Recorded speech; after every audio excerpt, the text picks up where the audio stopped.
بسم اللہ الرحمن الرحیم۔ حضرت علی کے قول۔ حضرت علی نے فرمایا، صبر کی دو صورتیں ہیں، جو نہ پسند ہو اسے برداشت کرنا اور جو پسند ہو اسے کا انتظار کرنا۔ حضرت علی نے فرمایا، جس زبان سے جھوٹ نکلنا بند ہو جائے اس زبان سے نکلی ہوئی ہر دعا قبول ہوتی ہے۔ حضرت علی نے فرمایا، کسی کی تباہ حالی پر خوش نہ ہو، خبر نہیں کل زمانہ تمہارے ساتھ بھی یہی برتاؤ کرے۔ حضرت علی سے ایک ہندو کا سوال۔ ایک ہندو نے حضرت علی رضی اللہ تعالیٰ عنہ سے سوال کیا، ہندو مردے جلاتے ہیں جبکہ مسلمان مردے دفناتے ہیں، کیوں؟ حضرت علی رضی اللہ تعالیٰ عنہ نے جواب دیا، کچرا جلایا جاتا ہے اور خزانہ چھپایا جاتا ہے۔ حضرت علی نے فرمایا، صرف پیسے کا ہونا رزق نہیں ہے، صرف پیسے کا ہونا رزق نہیں ہے، نیک اولاد، اچھا اخلاق اور مخلص دوست بھی رزق میں شامل ہوتے ہیں۔ حضرت علی رضی اللہ تعالیٰ عنہ نے فرمایا، نماز کی فکر اپنے اوپر فرض کر لو، خدا کی قسم دنیا کی فکر سے آزاد ہو جاؤ گے اور کامیابی تمہارے قدم چومے گی۔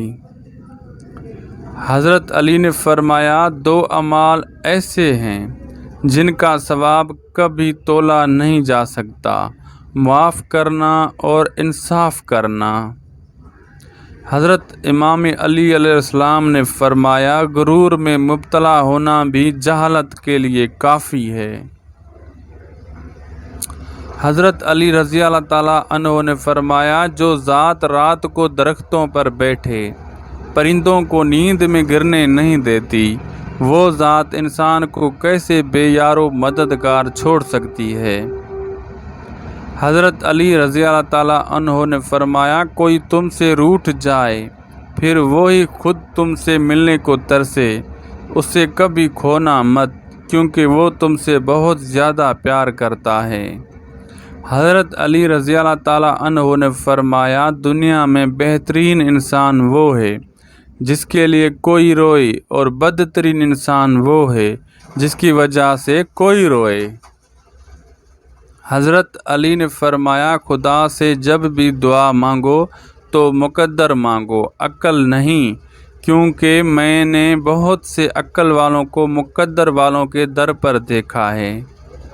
حضرت علی رضی اللہ تعالیٰ عنہ نے فرمایا، کسی کو اس کی ذات اور لباس کی وجہ سے حقیر نہ سمجھنا، کیونکہ تمہیں دینے والا اور اسے دینے والا ایک اللہ ہی ہے، وہ اسے عطا بھی کر سکتا ہے اور آپ سے لے بھی سکتا ہے۔